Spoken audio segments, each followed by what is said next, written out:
think you should be the honoree for this award. 44 years as a teacher at the Harrisburg Academy. Oh.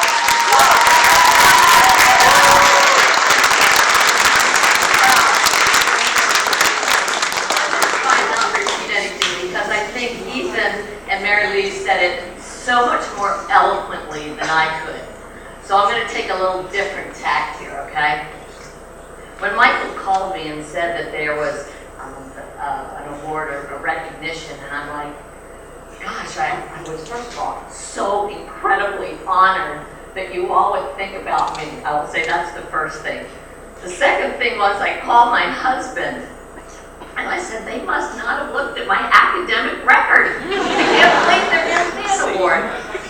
Let's just not say that I was not the A student. I was the always getting the award, was trying harder award. I got the trying harder award every year. She's getting better, she's trying harder. But the thing I want to thank the Harrisburg Academy for is the faculty never gave up on me. You know, I was out on the field hockey, and I immediately also missed field. I mean, I loved that sport. But they never gave up on me, and I will never forget that. But more importantly, they kept encouraging me. You know, it's not that they gave me the confidence to know that I could do things. And I think that what Ethan said is so true. You know, when you can be creative and do stuff, you can accomplish so much. And that's what I got from this academy. And it has taken me through what I think is a kind of interesting at times. Did I just set the fire alarm off? Normally, how I would have been up here on stage. So I was 24 years old when I became the president of the USO. And let me just put it this way. I was not prepared to take on the job as president and take on the responsibility. I just thought, gee, I'm now president, so I get to go in, and I started changing programs and doing all these things, not understanding that there was a board of directors. And the board of directors kind of are supposed to tell you what to do. Who knew? I certainly did not. Needless to say, I took my lumps and bumps and got a few bruises along the way, but I made it. And I made it because people believed in me here and encouraged me to take the next steps. I've had the honor of working with heroes every day, and that to me is our military. Whether it's Medal of Honor recipients, whether it's the Navy SEALs that you saw portrayed in Tom Hanks, Captain Phillips, our servicemen and women do so much for our country, and I get to meet and work with them all the time. And then September 11th happens, and it was awful for all of us. Those of us old enough to remember everything. And my office is really literally right next door to the Pentagon. So no traffic was moving in Washington, nothing. Everybody was trying to get out of DC. I mean, the Pentagon had just been hit. No cell phones were working because everybody was calling around trying to find out where everybody was. It was mass chaos. And all of these military, because my office, as I said, is next to the Pentagon, came walking over to our USO and just trying to figure out exactly what was going on. They had lost friends. You know, we had people coming into town who didn't know if their loved ones were alive or dead. So, the war on terror had definitely begun. Our troops were deployed to Afghanistan and Iraq. Then, our troops started coming home, and many of them were coming back very, very seriously injured.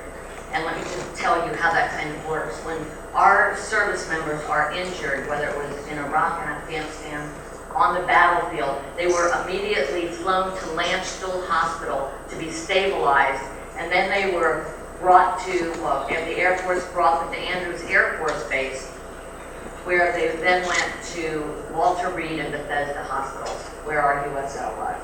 And we now have a 25,000 square foot USO in one of the Fort Belvoir, and a 16,000 square foot USO on Walter Reed, Bethesda. And Mary Lee, I'll tell you one of the biggest things we do is art therapy, music therapy, dog therapy, any kind of therapy, we're doing it, and it makes a difference. So I just wanted to tell you like 2 stories of how kind of can make an impact. I had, oh gosh, it was, I think it was Tom Hanks. I don't know, I need to tell you all who he was. So he had come to the hospital, and this was his first visit there. And we went to the first room to visit because we would do handshake tours, and we've had the likes of Taylor Swift and Justin Timberlake, and the list goes on and on, who would come in and do concerts and handshake tours. So we walk into a room, and there's a young lady there who had just arrived from the battlefield. Because we literally saw these people, these wounded warriors, literally 2 and 3 days after they had been injured. And so we walked into the room. She was a woman. She was a female Black Hawk helicopter pilot. She'd been flying over Baghdad. A rocket-propelled grenade had come up. It had hit the helicopter, blew off both of her legs, and she and her co-pilot got that Black Hawk helicopter down safe and sound. The medics were right there. They were able to save her life. She injured her arm very, very badly. But the great news is she lived. And she is now a United States Congresswoman, Tammy Duckworth. That's the kind of people that we have. Just to share one last story. Do you all know who Robin Williams is? Yes. Put your hand up if you know. I mean, an incredible guy, right? Very distinctive voice, right? You know it's Robin Williams when you hear it. Obviously, we all know we tragically lost him not too long ago. Great USO supporter. So we were going to the hospital, and he said, the doctor said, would you please come into the ICU unit? We said, yeah, of course we will. We walked into the ICU unit. There was a young man there who they didn't know if he was going to live or not. His parents are there with him. We go in, and Robin, in his inimitable way, cheering everybody up and going over and speaking with the young man, even though, obviously, he can't talk. So as we leave the room, Robin, the doctors, and the wife and the mother follow us out of the room. And the doctor said, he's going to make it. I'm like looking at the doctor saying, what do you mean? And he said, because as soon as he has not responded to his parents, the doctors, but as soon as he heard Robin Williams' voice, his eyes went over and he followed him to the bed, which means he had cognitive recognition going on. So those are the kinds of stories that you get when you work for the USO. But I wanted to leave with one last thing. So never take allergy medication before you get up and make a sleep. Sorry, that's my tip of the day. Okay. Anyone who is in this school should feel like one of the luckiest people in the country, because you are getting an education which you will take for the rest of your life.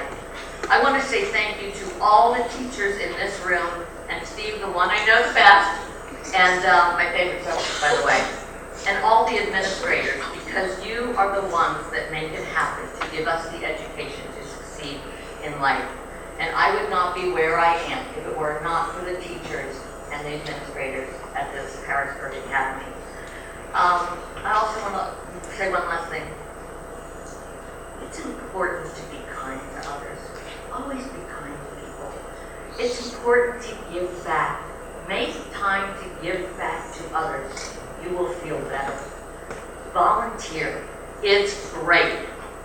Say thank you to people when they do nice things for you. Say thank you to your teachers. They are giving you one of the best gifts you can have, an education. Be patriotic. We live in an incredible country, and the people serving in our military every day deserve our respect and our support.